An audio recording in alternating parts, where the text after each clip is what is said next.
दिल्ली में पालम इलाके में 18 मार्च को आज से कुछ दिनों पहले भीषण आग लगी और उस आग के अंदर 9 लोग जिंदा जल के मारे गए। सरकार ने कहा एसडीएम की जांच बिठा दी गई है 18 तारीख को। आज 26 तारीख है, 8 दिन हो गए। एसडीएम की जांच में क्या निकला ये नहीं बताया जा रहा है। एसडीएम की जांच के अलावा मुख्यमंत्री जांच अधिकारी बन चुकी हैं और वो अपनी जांच में क्या निकला मुख्यमंत्री बता रही हैं।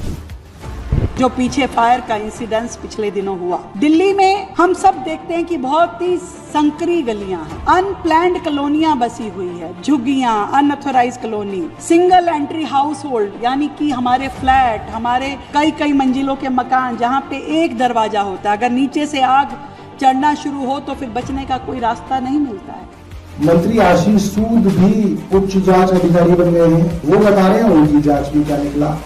फायर ने जो अपनी पहली रिपोर्ट दी, अध्यक्ष जी मैं पढ़ता हूं आपके सामने। Only one single staircase from the ground to terrace floor which was not accessible from outside due to the intense heat, smoke and flames. As well, the material involved such as garments, cosmetics, thinner, nail polish, perfume which was highly inflammable.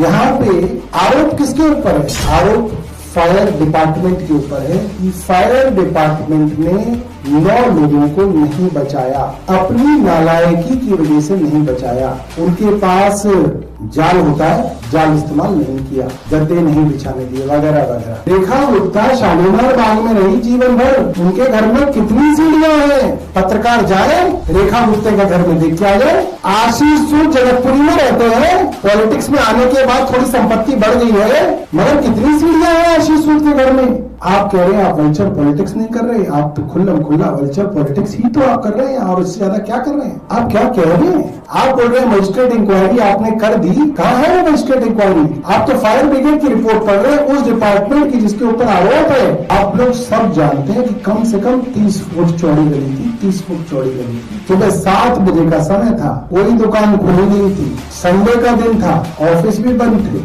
Traffic भी नहीं था, बिल्कुल खाली गली और चौड़ी गली। और ये लोग पहले दिन से 2 इल्जाम लगा रहे हैं। पहला, गलियां बहुत पतली हैं। क्यों कह रहे हैं गलियां बहुत पतली हैं? आप इस बात को समझिए, क्योंकि आप अनऑथराइज्ड कॉलोनी में बुलडोजर चलाने का हाथ में खुजली आ रही, इसलिए बार पतली गलियों का विषय किया जाए।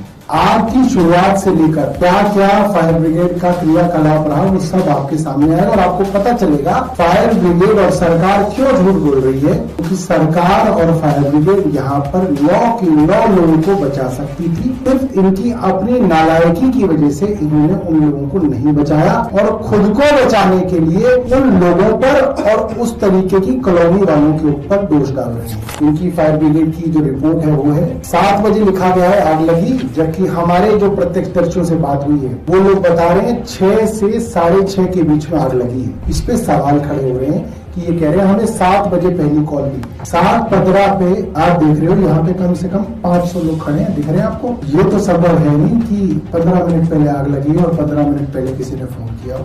आग 6 से 6:30 के बीच में लगी है और फोन में 6 से 6:30 के बीच में आया है। और सवाल ये कि इनका रजिस्टर जाके देखे कौन, की जांच करेगा कौन? जिसकी जांच होनी है वो खुद ही अपनी रिपोर्ट बना के मरने वालों पे आरोप डाल रहा है कि नहीं हमारी गलती नहीं थी, उनकी गलती थी, एक ही जीना बनाया। तो मैं चाहता हूं कि ये वीडियो आप लोग भी देखिएगा, हम डालेंगे उसको, और आप अपने एजुकेट्स को भी दिखाइएगा और उनको कहिएगा देखिए छापने की जरूरत नहीं है, छापना वापना तो बहुत बड़ी बात होगी। इसको देखो और समझो कि आज क्या सरकार है दिल्ली में और ये क्या करके मानेंगे आपके और आपके बच्चों के साथ अगर आपके साथ कोई हादसा होता है।